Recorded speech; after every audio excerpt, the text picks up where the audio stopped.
It's Lana again. We're going to take a look at IELTS writing, just part one.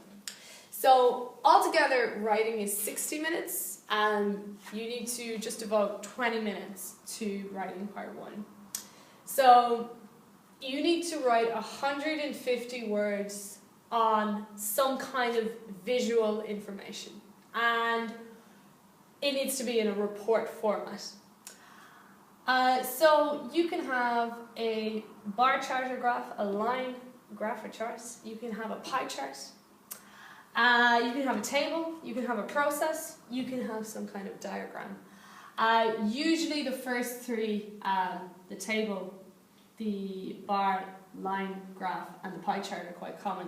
These are kind of, they come up less commonly. If you have two lines like this, okay, then it's an X and Y axis and you have to call that thing either a graph or a chart. However, a pie, it can only be a chart because there's no lines in it. There's no lines. So be careful not to mislabel what you have. A process could be usually something scientific, biological. For example, I have a beautiful butterfly laying eggs, turning into a caterpillar, and turning into a chrysalis, turning into a beautiful butterfly, and it repeats again. You could have a diagram maybe about how something in a factory is made, maybe like a company structure, could be anything. What you need to know is that it's going to be visual information and all you have to do is just put it into words. Now, it's a report, so one thing I didn't write down is that there are to be no opinions. Okay, that comes in your part two. So for example, if I want to remark that that butterfly is very beautiful, I can't do that. No opinions. It's just a report. So pretend that you are writing it for a person who cannot see the visual information and just give the main bits. Don't give your opinions. So for example, if this changed, I'm not going to give my opinion as to why I think it changed. Not going to do that. So we'll take a look at the tips.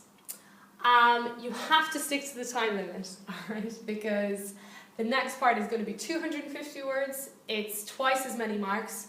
A lot of people find this writing kind of really unfamiliar and difficult, and they devote too much time to it, and it can be a bit of a disaster if you mismanage your time in the exam. You need at least 40 minutes to write part two and to write a good answer. So remember, this is worth only 20 minutes, the other one is 40 minutes, so it's twice as many marks, so bear that in mind. I recommend look at whatever you have, make a plan for about 3 minutes, write for 15 minutes, and then check at the end, check back over your tense.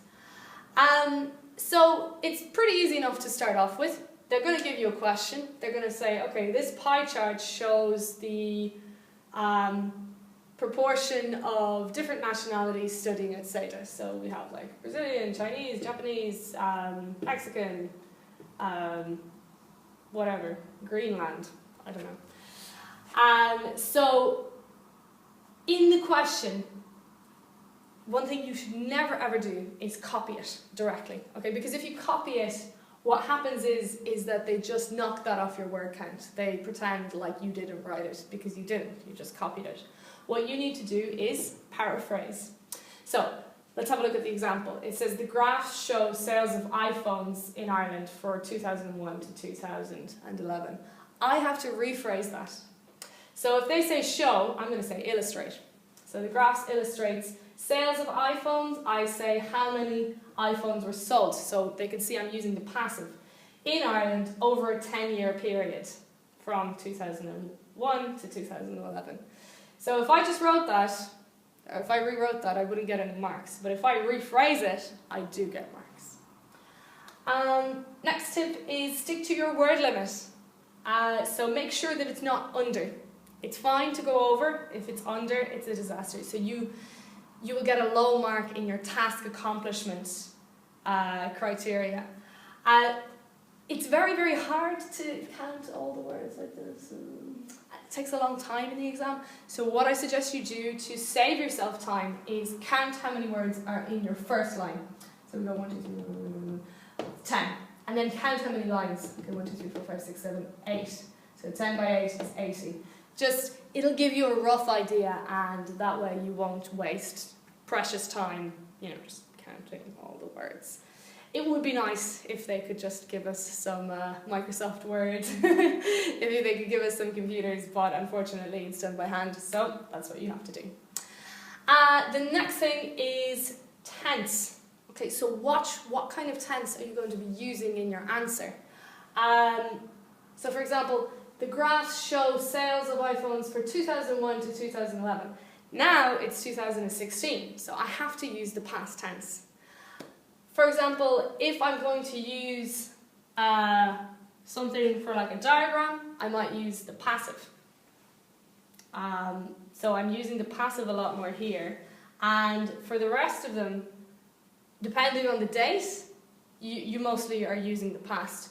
But say for example, it's projections. So this is like 2028. So then I'm going to be using future perfect. So always be questioning, you know, what kind of tense am I going to be using? And then, you know, when you're checking back over, make sure that you use the correct tense. Okay, most importantly, you have to use a variety of linkers, structures, and vocabulary. So you have to be very good at paraphrasing. So don't say, in 2011 this happened, in 2012 that happened, and in 2013 that happened. That's, you know, really, really similar, and you're repeating the same structure. They look for this. They count how many structures that you use. Then the next thing is the question asks you to summarize the main features. So you don't have to look at every single bit of the graph. So say for example, this measures like 100 years. You're not going to have time to do that. So just the main trends. So I think maybe this one is pretty big, and I'm going to look at this one and this one and this one. So only the main bits. So stick it to about 3 or 4. So the next thing is to use paragraphs. So your first question, or yes, your first, edit this out. The next thing is to use paragraphs in your question. So what you're going to need to do is, like we said before, to rephrase or paraphrase the question. That's going to be your introduction. And then you're going to summarize the main features. So for example, if I have 2 pie charts, I'll have an introduction. My first paragraph will be about the first pie chart, my second paragraph about the second pie chart, and then I'm going to write like 1 or 2 lines for a conclusion. Usually if you have a process, so something like this or this, just stick it to a block, especially if the process is circular, because there's not really a division, it's just all circular. So do it as a block, do an intro and a conclusion at the bottom. Okay, so that would be all of my tips for writing part 1. See you next time.